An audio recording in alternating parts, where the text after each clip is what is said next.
Saint-Pétersbourg, la ville de tous les extrêmes.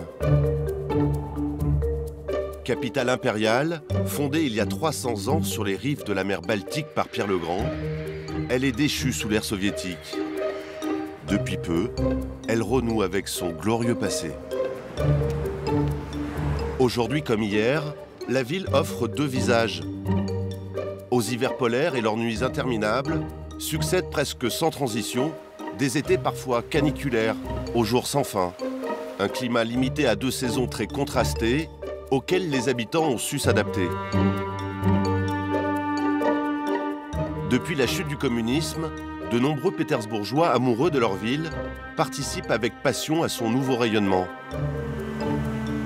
Nous avons passé un an auprès de Vladimir, un architecte naval qui se rêve en Pierre le Grand et fait construire la réplique du premier navire de la flotte russe, le Poltava. Il nous faut à tous une goutte de romantisme, un sens de l'aventure, avoir envie de faire renaître le passé. Yuri et sa brigade de sauveteurs plongeurs, eux, protègent toute l'année les Pétersbourgeois des dangers de la Neva et de la mer Baltique.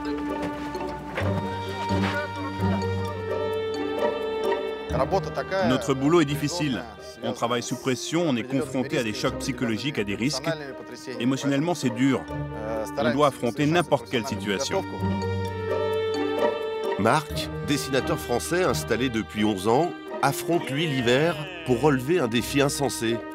Sculpter les plus beaux joyaux du musée de l'Ermitage sur glace. Je crois qu'aujourd'hui, il fait -9, -10. C'est une température parfaite. Entre passé et avenir, entre été et hiver, c'est la double vie de Saint-Pétersbourg.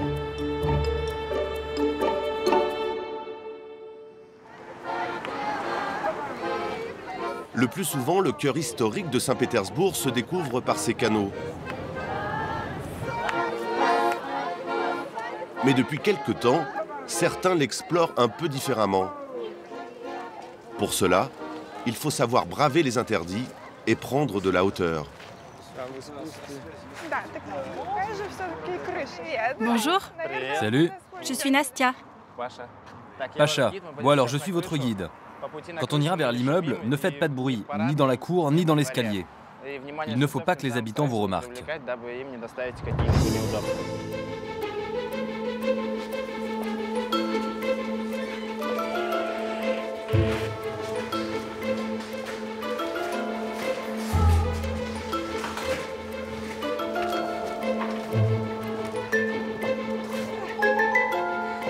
Au programme aujourd'hui, une balade à en avoir le vertige.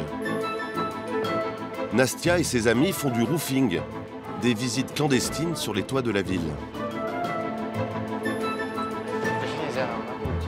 C'est magnifique.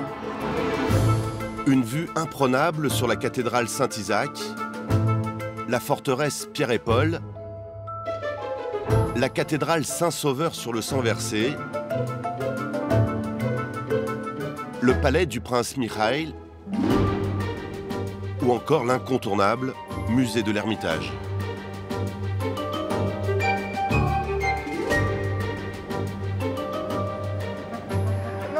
Vu sous cet angle, c'est vraiment la première fois que je vois la ville.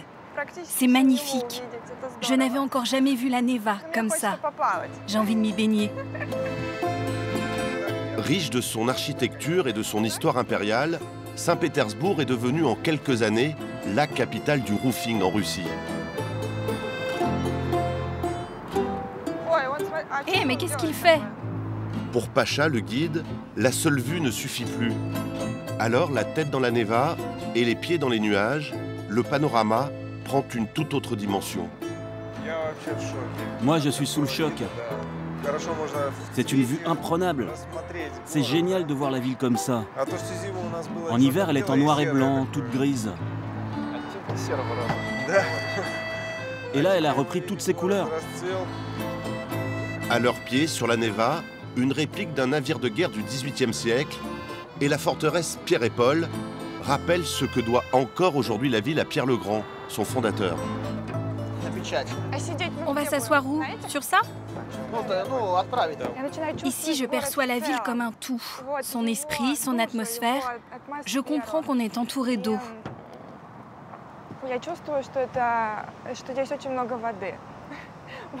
C'est ce qui rend cette ville si unique. Quand Pierre le Grand a décidé de construire cette ville ici, on lui a dit « Mais qu'est-ce que tu fais? Tu veux construire une ville sur des marécages ?»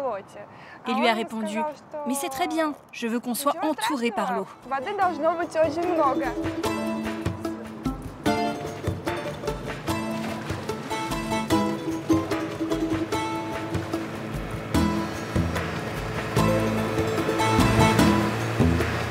Pendant ce temps, sur le fleuve Neva, Vladimir, constructeur naval de renom, se rend à son bureau en bateau.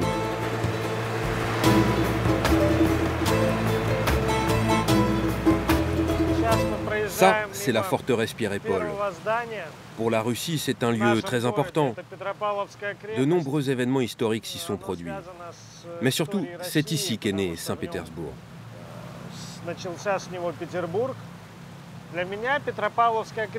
La forteresse a toujours été importante dans ma vie parce que j'ai grandi juste de l'autre côté, dans le quartier de la Petrogradka. Notre maison était voisine de la forteresse. Au sommet, il y a un ange, c'est l'ange protecteur de Saint-Pétersbourg.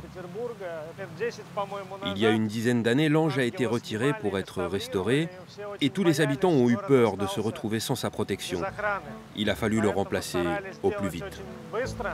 Attaché aux traditions, Vladimir, dès qu'il en a l'occasion, se déplace en bateau, tout comme l'avait imposé Pierre le Grand aux riches familles de la ville.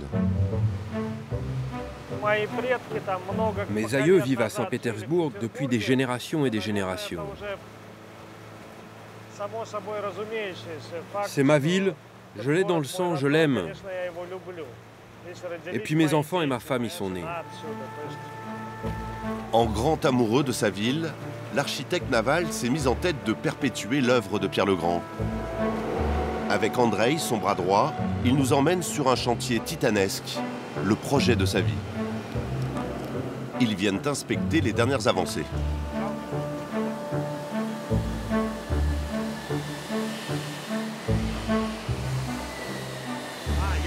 Va à gauche. Je veux te montrer quelque chose. Il ne devait pas y avoir une coursive vers le haut? Non, seulement vers le bas. Celle-ci fait office d'échafaudage temporaire. La soute définitive sera différente. Il y a 3 ans, Vladimir s'est mis au défi de construire à l'identique le premier navire de guerre dessiné par Pierre le Grand lui-même, le Poltava. Dis-moi, qu'est-ce qui s'est passé depuis la dernière fois? On en voit le bout. Il ne reste plus qu'à installer la dernière serce de la poupe et on aura fini cette partie.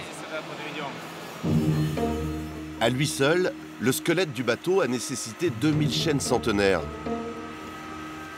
À terme, ce monstre des mers mesurera 43 mètres de long et 40 mètres de haut. Le Poltava a changé la position de la Russie sur la mer Baltique. C'est comme si on comparait une puissance nucléaire face à une puissance sans l'arme. Eh bien, le Poltava a fait de la Russie une superpuissance en son temps. À l'époque, Pierre le Grand employait 500 ouvriers. Aujourd'hui, Vladimir n'en emploie que 150, mais tous sont habités par ce défi hors du temps.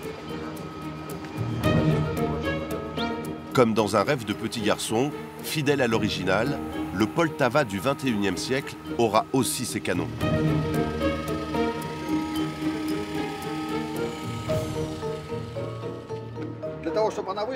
Je perce un trou pour l'emplacement de la mèche du canon, pour qu'on puisse tirer. C'est par là qu'on fera passer la mèche. Mais le canon va tirer en vrai? Oui, pour de vrai. Mais vous êtes un spécialiste en canon? Non, je suis tourneur. Mais ça me plaît parce que c'est quand même l'histoire qu'on transmet aux générations futures. Qui d'autre que nous peut le faire? Allez, on prend la dernière tige. Remontée de 3 mm.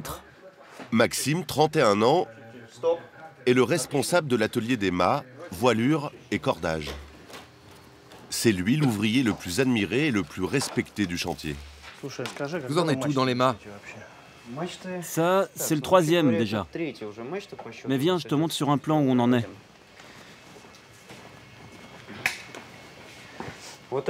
Tu vois, là, ce qui est en vert, c'est déjà fait.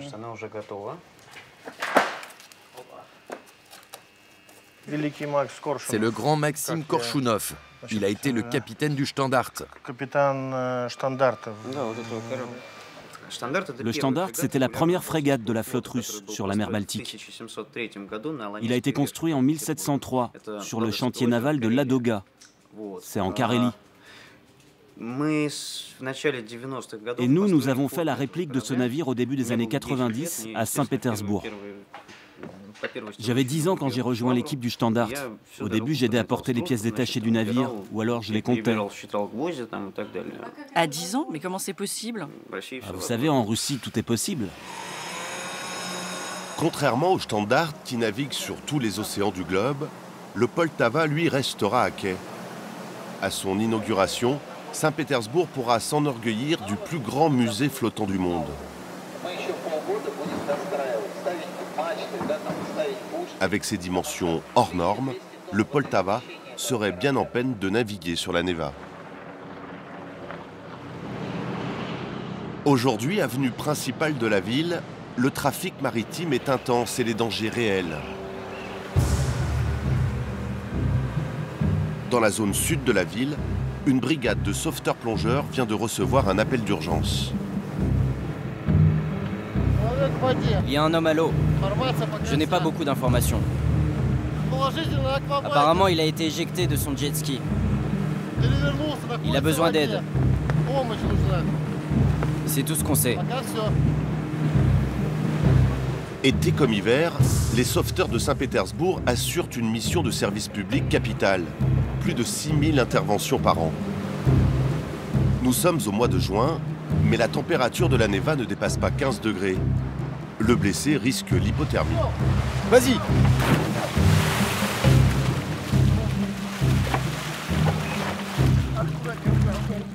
Il a mal au bras. Le gauche ou le droit? Le gauche.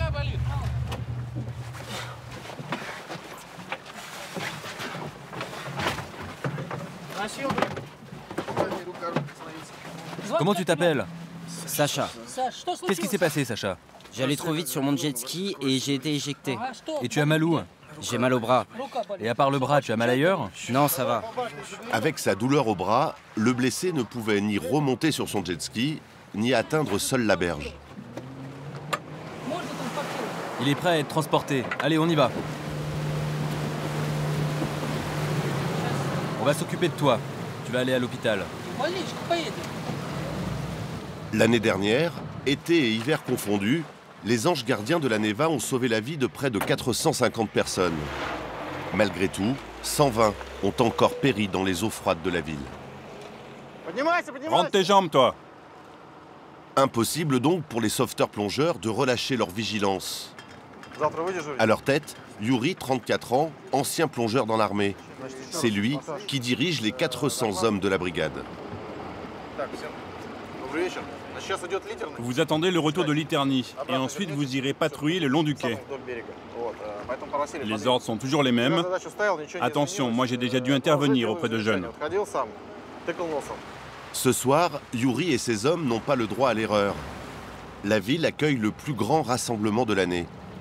La fête de tous les bacheliers de Russie. Aujourd'hui c'est le jour J, le jour de la grande fête. Pour certains c'est du plaisir, pour d'autres du boulot.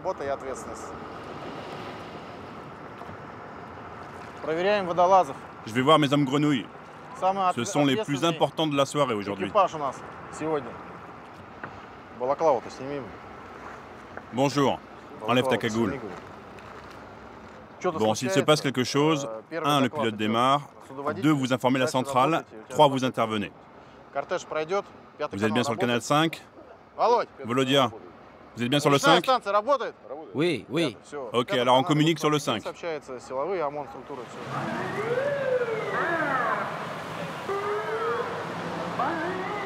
En ce 21 juin, 800 000 personnes venues des 4 coins du pays attendent avec impatience le clou de la soirée. C'est le rêve de chaque bachelier à Saint-Pétersbourg d'assister à cette fête. C'est unique. On a notre bac qu'une fois dans notre vie. C'est comme cette fête, ça n'arrive qu'une fois dans la vie. Une seule fois.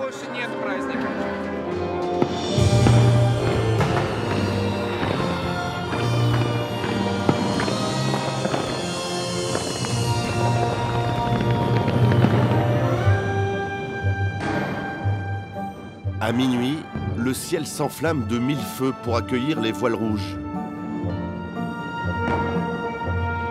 Un bateau mythique qui symbolise l'avenir de la jeunesse et le renouveau de Saint-Pétersbourg.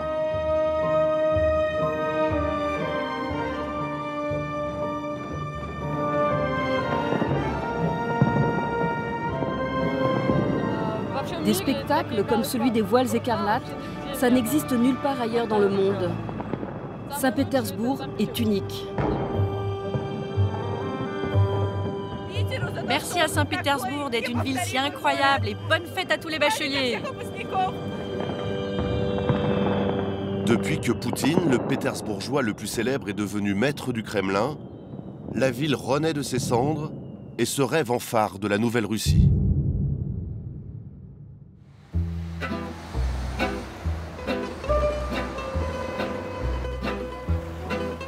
Chaque année, Saint-Pétersbourg attire toujours plus de touristes.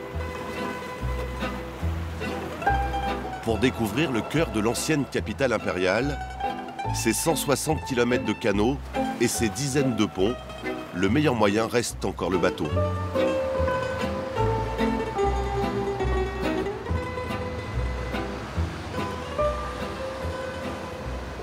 Alors voilà l'endroit où aujourd'hui je vais dessiner le panorama. Marc, lui, n'est pas un touriste. Artiste français installé à Saint-Pétersbourg depuis 11 ans, il a le projet fou de monter une exposition de tableaux en glace. En attendant des températures négatives, il profite de l'été pour terminer une autre œuvre tout aussi insensée. Ça, c'est une maison que j'ai pas encore finie. En 3 ans, Marc a peint un à un tous les édifices de la Prospekt Nevski, les Champs-Élysées de Saint-Pétersbourg. 9 km d'architecture concentrée sur seulement 10 mètres de papier, à main levée.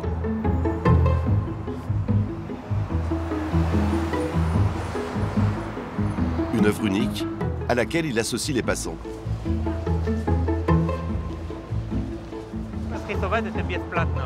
C'est un projet, c'est pas long. J'ai déjà dessiné 500 personnes et j'aimerais bien vous dessiner. C'est gratuit, ça prend juste 5 minutes. Vous avez du temps?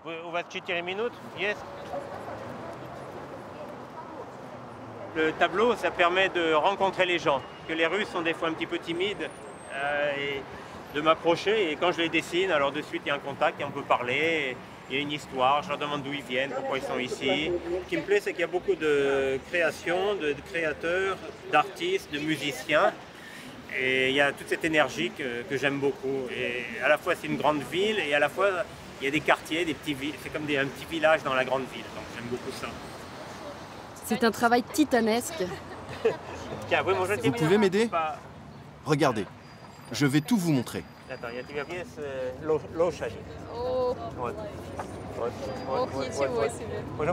Vous pouvez m'aider?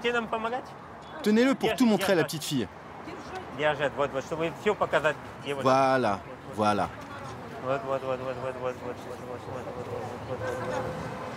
Si Marc connaît toutes les façades de la Prospekt Nevski, il connaît aussi les trésors cachés, loin des sentiers touristiques. Pour arrondir ses maigres revenus d'artiste, il travaille aussi à temps partiel comme agent immobilier. Enchanté, vous avez fait bon voyage? Merci, oui. Bon voilà, attendez, je vais vous prendre votre valise. Ses clients cet après-midi, une mère et son fils, tout juste arrivés de France. Ça, c'est une très vieille maison. Bonjour, monsieur. Voilà, c'est la vieille sonnette d'autrefois. Bonjour, enchanté. Bonjour, entrez. Entrez. Entrez. La spécialité de Marc, dénicher des appartements hors du commun qu'il propose à la location aux touristes. Votre chambre. Alors ici, c'est le grand corridor qui dessert toutes les chambres avec le vieux linoléum qui date de l'époque soviétique. Il y avait 7 familles qui vivaient là, c'était un communal cas. Et il y avait un téléphone pour tout le monde, vous voyez. Et les gens pouvaient appeler indéfiniment. Alors, il y avait des tas de disputes autour du téléphone parce qu'ils bloquaient le téléphone. Oui, c'était pas payant, c'était gratuit. Non, c'était gratuit à l'époque. Oui. Alors voilà la chambre verte. D'après moi, ici, vous serez bien au calme, et en plus avec une super vue sur le canal. Oh là là. Là, vous êtes au jour le plus long, aux nuits blanches. Alors, comme il n'y a pas de volets, ils sont très beaux ces rideaux, mais vous pouvez les fermer, parce que la nuit, vous allez être réveillé à 4 h du matin, on est en pleine nuit blanche. Il n'y a pas de volet du tout? Non, il n'y a pas de volet. Voilà, donc n'hésitez pas, sinon vous allez pas dormir. Ouais.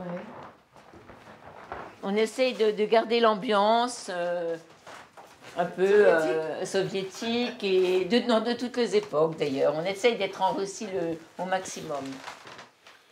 Il y a 15 ans, Dominique, bijoutière de formation, est venue s'installer à Saint-Pétersbourg. Depuis, elle est devenue plus russe que les Russes, tout comme son appartement. On va continuer si vous voulez. Ouais. Alors ici, c'est la salle de bain tout en bois. Voilà. On dirait presque un sauna. C'est comme une isba russe en quelque sorte. Oui, c'est très chaleureux pour prendre son bain, c'est très bien. Ben, la vue est un peu dure, c'est typiquement Dostoïevski. N'oubliez pas qu'on est dans le quartier de Dostoïevski. On est dans le quartier de Dostoïevski. En fait, hein, entre le côté canal et l'intérieur de la cour, on n'est pas du tout dans la même ambiance en fait, entre les deux. Des cours cachés, ouais. Un peu sordides. Ah, c'est sombre en tout cas. C'est ça la Russie, les contrastes. Les contrastes. Ah ben, alors bon, voilà, c'est très bien. Merci. Vodka maison. Alors, à votre arrivée, à votre beau séjour ici... J'essaie de trouver des appartements qui ont du charme, où on va se rappeler, et où l'art, la Russie, Saint-Pétersbourg, les couleurs sont présentes. Voilà. Au plus fort de l'été, à ces latitudes, le soleil ne se couche pas avant minuit. Ce sont les fameuses nuits blanches. Ici le Sénator, je passe à bâbord. Ce spectacle, touristes et pétersbourgeois viennent l'observer sur les quais et sur les bateaux-mouches. Ils se pressent aussi pour y admirer le travail d'un homme. Un homme que personne ne connaît, pourtant véritable maître de la ville.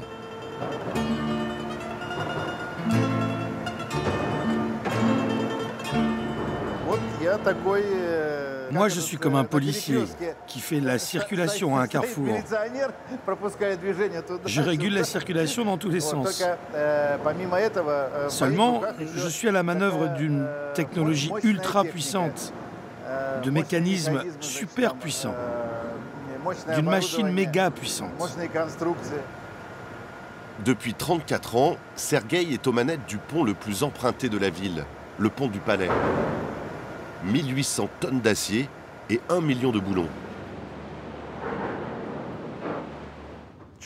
Il est 1h23. Il ne reste plus que 2 minutes. Et c'est des entrailles du géant que Sergueï impose ses règles aux noctambules. La sécurité, j'éteins la signalisation. La circulation arrêtée, plus moyen de passer d'une rive à l'autre. Saint-Pétersbourg se retrouve coupé en deux. Attention, je lève les ailes du pont. Et voilà, c'est lancé.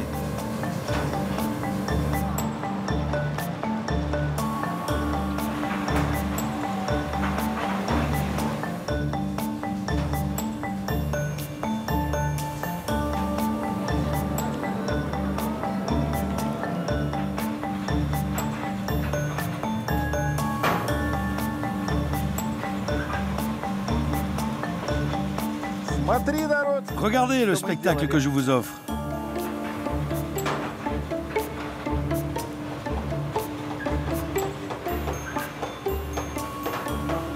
Chaque nuit, les 13 ponts de la ville laissent circuler les gros navires sur la Neva. Saint-Pétersbourg devient alors un carrefour maritime majeur. En fait, notre route fluviale en Russie a été pensée pour qu'on ne puisse pas éviter Saint-Pétersbourg. Lorsque les navires arrivent d'Europe et qu'ils se rendent au centre de la Russie, ils doivent obligatoirement passer par ici, par la Neva, puis le lac de Ladoga, et ensuite ils peuvent atteindre le nord, le sud ou le centre de la Russie.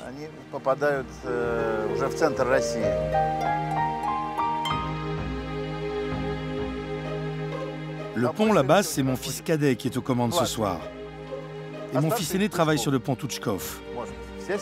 Toute ma famille lève les ponts. Moi, mes 2 fils et ma femme.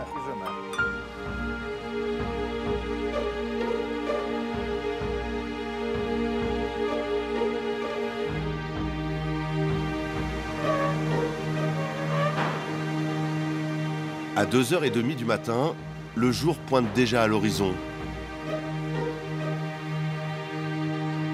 Les amoureux des nuits blanches, eux, profitent d'une dernière valse avant la fin de l'été.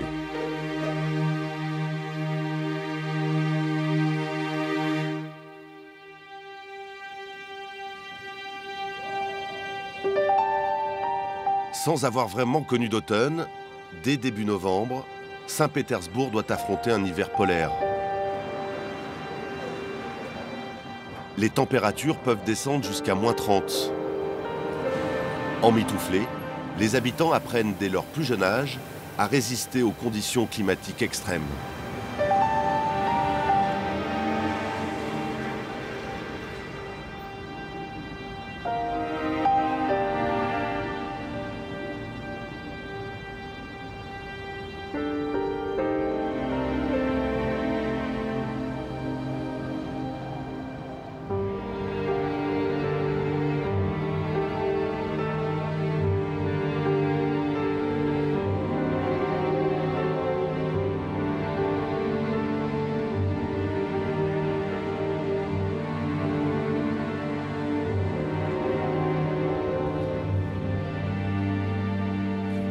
Pour Nastia, le froid n'est pas un problème, c'est même son élément. Cette jeune femme de 24 ans est championne de nage en eau froide. Une pratique typiquement russe qu'elle va faire découvrir aujourd'hui à ses amis. Waouh, l'eau a l'air super aujourd'hui. Ouais, en plus il fait vraiment bon. Il fait bon, c'est ce qu'il nous faut. Dans ce bassin creusé au milieu d'un petit lac, sportifs confirmés et amateurs s'entraînent tout l'hiver dans une eau à 1 degré.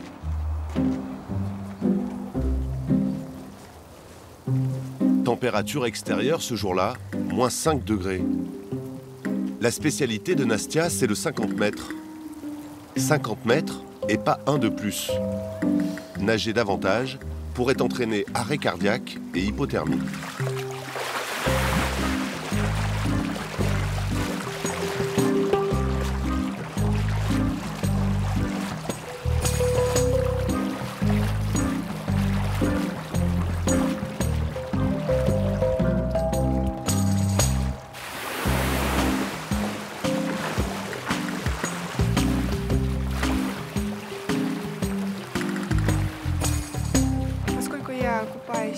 Je viens nager tous les week-ends. Pendant la semaine, j'ai accumulé beaucoup de stress et donc là, je m'en débarrasse. C'est comme si je renaissais, ça me redonne des forces. Je me sens en pleine forme et prête à affronter la semaine qui vient.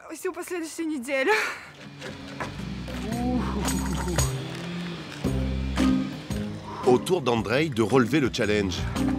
Une première pour lui.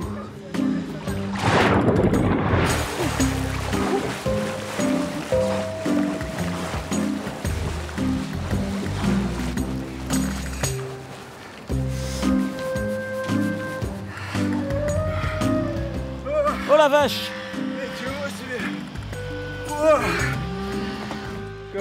C'est comme si on m'avait retourné la tête. Comme si je revenais d'une autre planète. Ah, c'était super. Je reprends tout juste mes esprits. Quand je suis sorti de l'eau, je ne savais plus où j'étais. Ah, ça m'a regonflé à bloc. Je pensais pas que j'en serais capable. 25 mètres d'un coup? T'as pas eu peur? Ça va? Ah ouais, super. Tu vois comme l'hiver nous fait du bien tous les deux.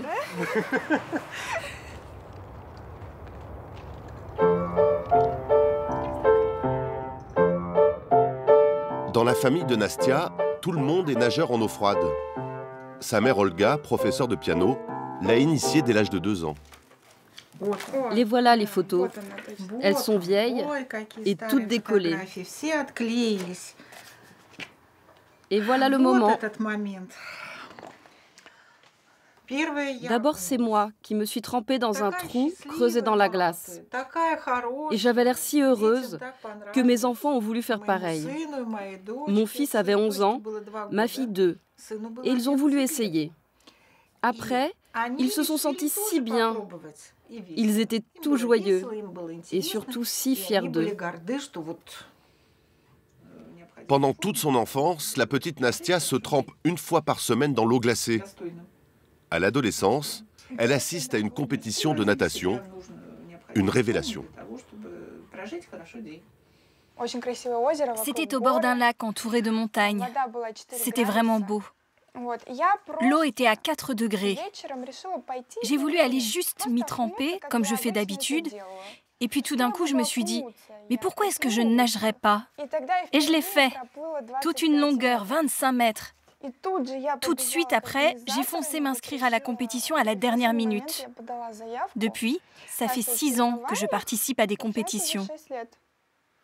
De l'or en Estonie, de l'argent en Slovénie, elle enchaîne les victoires. Cet esprit sportif est très ancré chez Nastia.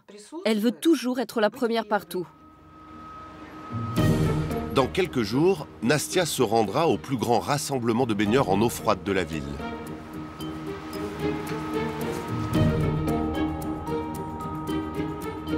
Loin des quartiers populaires, au pied de la cathédrale Saint-Nicolas des Marins, Marc, le dessinateur, prépare son exposition de tableaux en glace. Pour choisir l'étoile qu'il va tenter de reproduire, il se rend avec son fils Danil au musée de l'Ermitage. Profiter de la glace, il n'y en a pas de la neige. C'est pas chaque jour.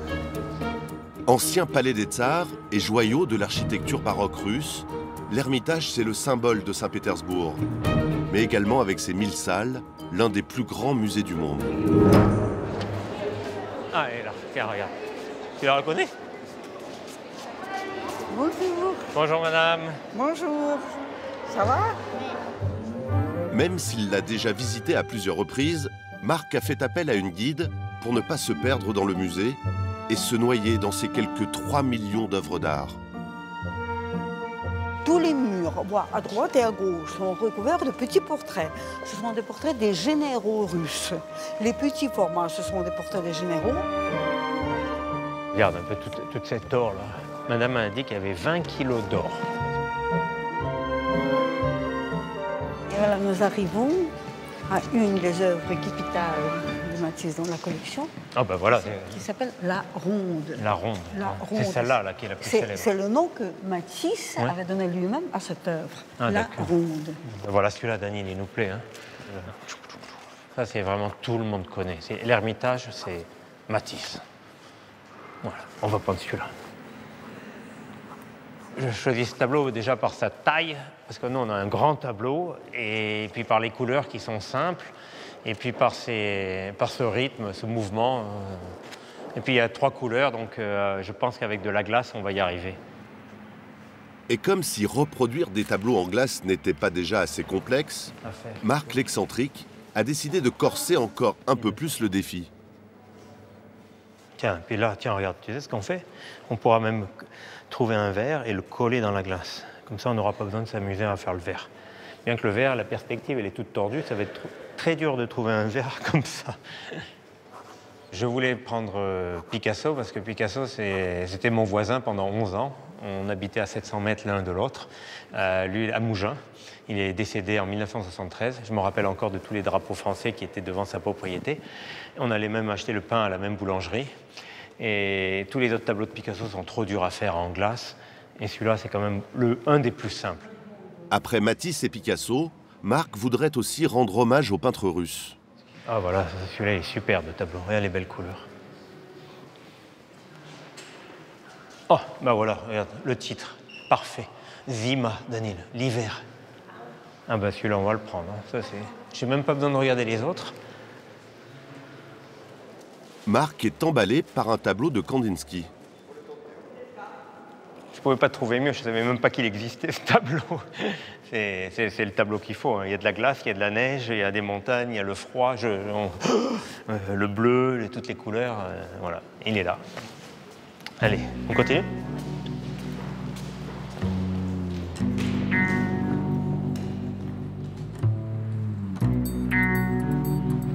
Pendant ce temps, au pied de l'Ermitage, Yuri et son équipe font leur tournée d'inspection quotidienne sur le golfe de Finlande. En hiver, sur la mer gelée, les risques de noyade et d'accidents mortels sont beaucoup plus nombreux qu'en été.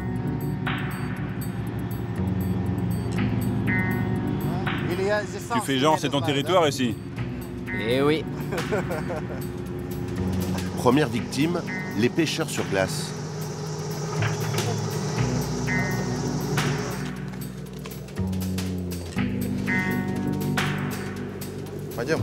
Allez, on est parti. La première consigne, c'est de ne pas aller sur la glace si elle fait moins de 7-10 cm d'épaisseur, en particulier pour ceux qui viennent en voiture sur la glace. Et puis je leur explique les premiers gestes de survie.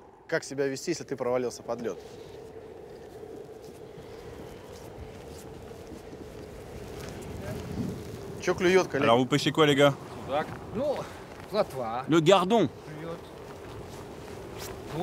Et voilà un cendre. Mais je l'ai pêché un peu plus loin, celui-là. La glace est épaisse ici? Elle atteint 30 cm? Non, non. 15 cm peut-être. Voire 20. 15-20 cm, c'est pas mal. Allez, on mesure la glace. Il y a souvent des hommes qui tombent à travers la glace dans le golfe de Finlande, dans la Neva. Et là, l'expérience et l'excellence de nos sauveteurs plongeurs est déterminante, puisque chaque seconde est vitale pour sauver un homme à l'eau.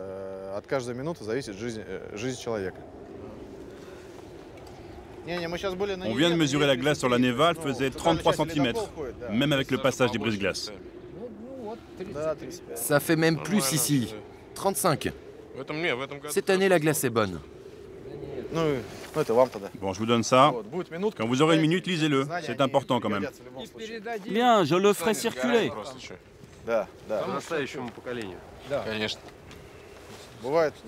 C'est bien de discuter avec des gars comme vous parce que parfois on a affaire à des pêcheurs bourrés. Et là, il faut leur parler autrement. Ah, mais nous, on est sobres. J'ai 74 ans. Ça fait déjà bien 20 ans que je pêche sur la glace. Et je ne suis jamais tombé à l'eau.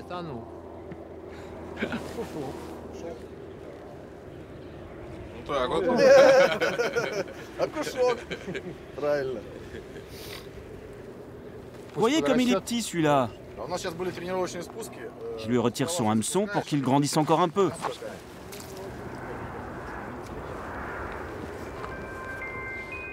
Aujourd'hui, Yuri a un emploi du temps chargé. Lui et ses hommes doivent creuser un bassin dans la glace pour le futur rassemblement des nageurs en eau froide.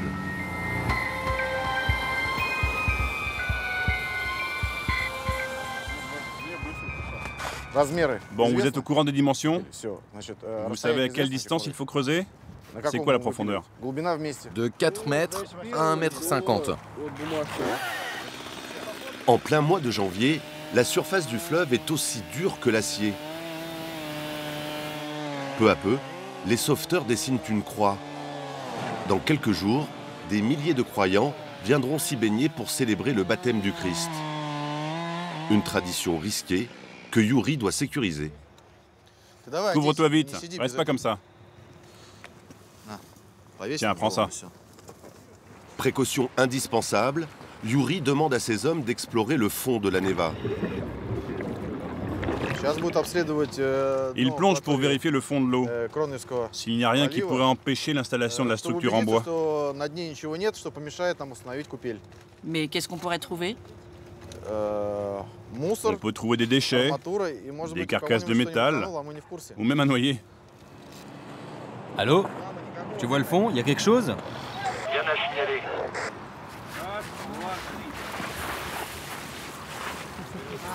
Bon, maintenant on dégage les lieux, qu'il ne reste plus rien. Tout est enfin prêt pour la touche finale. Comme descendu des cieux, une chapelle est posée au fond du fleuve.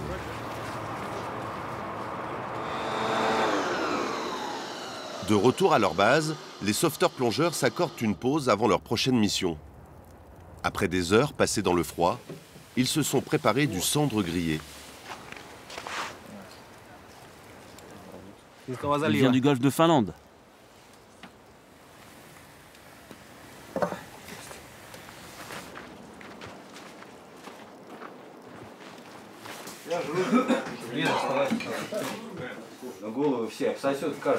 Faut tout manger, même la tête. Faut pas jeter, c'est trop bon.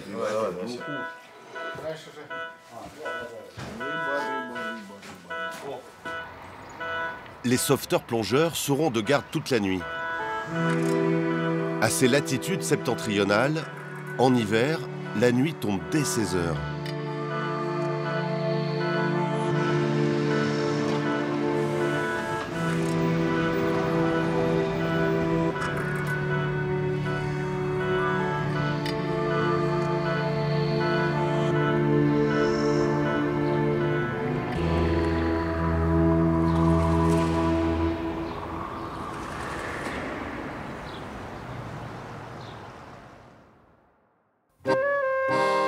Il est 10 heures, le jour se lève enfin. T'as bien dormi?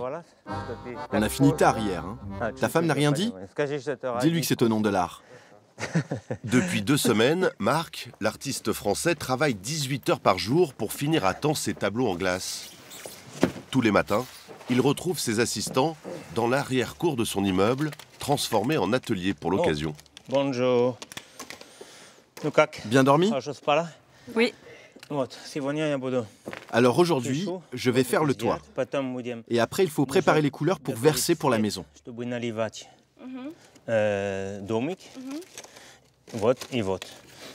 Tu veux cette couleur alors? Oui, du jaune et du vert. On peut faire ses fenêtres aussi. Ensemble, ils préparent la future exposition de Marc. Hop. Hop. Je crois que j'aurais pu être orfèvre. Mon voisin m'a dit « Pourquoi vous ne travaillez pas à l'intérieur ?» J'ai dit ben, « C'est de la glace, monsieur. » Alors, il n'arrivait pas à le croire, il a pris. Ah oui, oui, c'est de la glace. Marc doit terminer un tableau de Monet très compliqué à copier.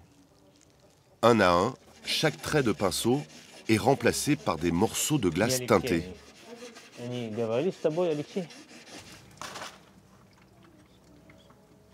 Déjà gelé.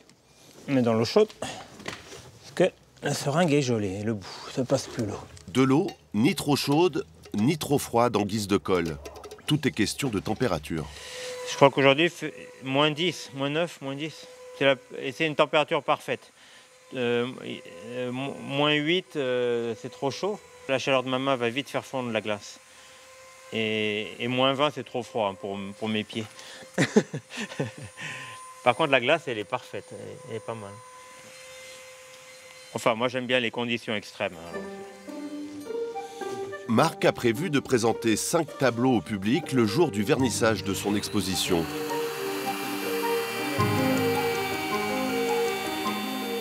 Le travail presque terminé, ne reste plus qu'à tracer les lignes noires sur l'hiver de Kandinsky et à prier.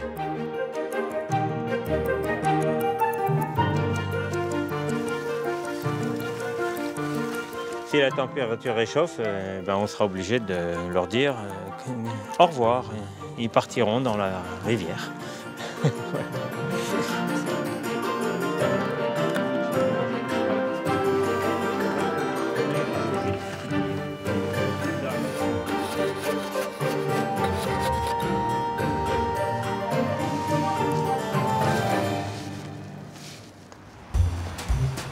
En attendant l'exposition de Marc, en cette journée du 18 janvier, au pied de la forteresse Pierre et Paul, on célèbre l'Épiphanie.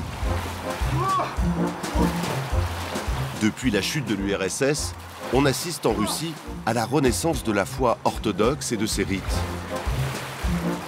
Parmi les milliers de fidèles venus aujourd'hui se baigner dans l'eau bénite du fleuve, Nastia.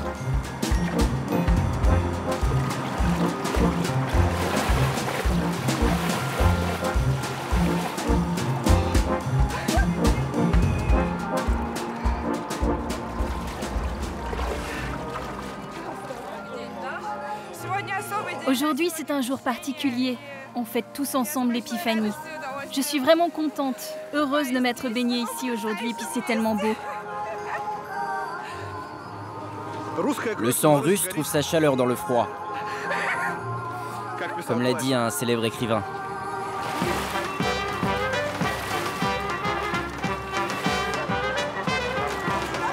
Mais le froid n'est pas sans risque. En cas d'hydrocution, la protection de Dieu ne suffit pas. Les sauveteurs plongeurs veillent.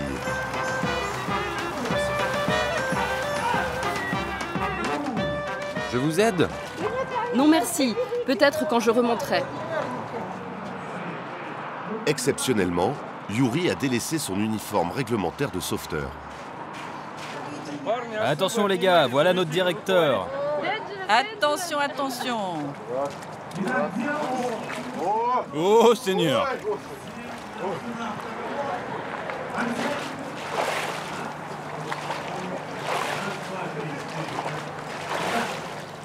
Je me sens rechargé à fond. Je suis plein d'énergie, prêt à travailler beaucoup et longtemps, à retourner le monde avec l'aide de Dieu. Après le choc thermique, tous les moyens sont bons pour se réchauffer.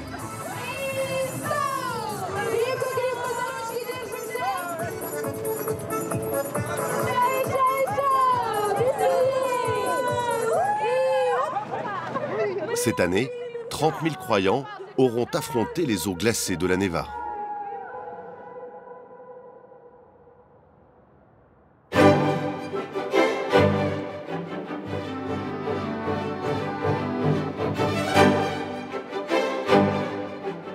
Une semaine plus tard, un réchauffement inhabituel a transformé la ville en véritable pataugeoire.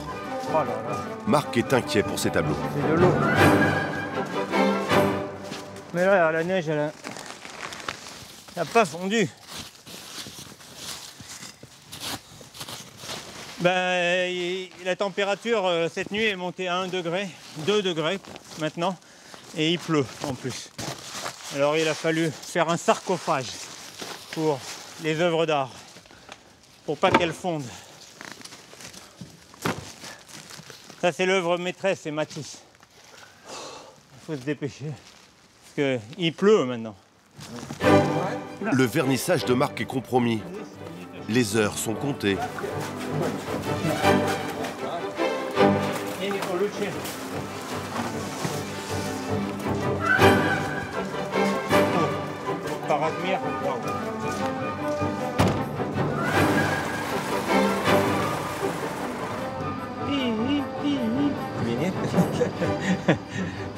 T'as pas prévu un gyrophare?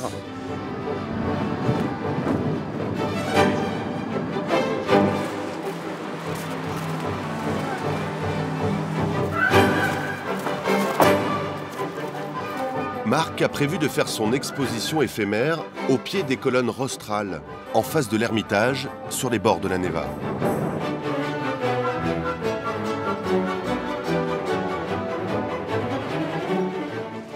Oh, c'est lourd.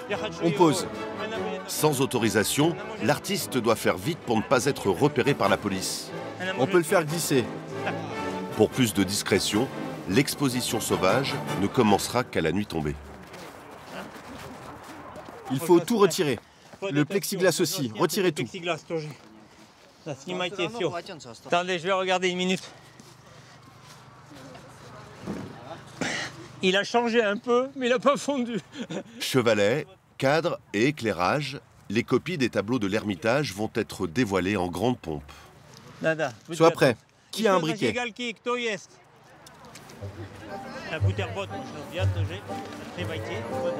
Bravo, Alexei! Yeah! La ronde de Marc est fidèle à l'original de Matisse. Vima! Et l'hiver de Kandinsky. S'ensuivent la meule de foin de Monet. Allez, ouais! Le clou du spectacle, un Picasso en relief. Et du vin pour Picasso.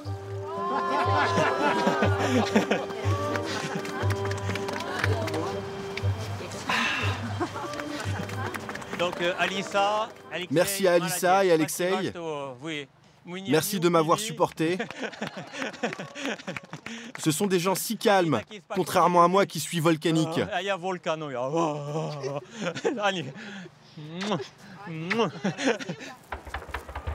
Pour couronner son succès, Marc peut compter sur un feu d'artifice inattendu.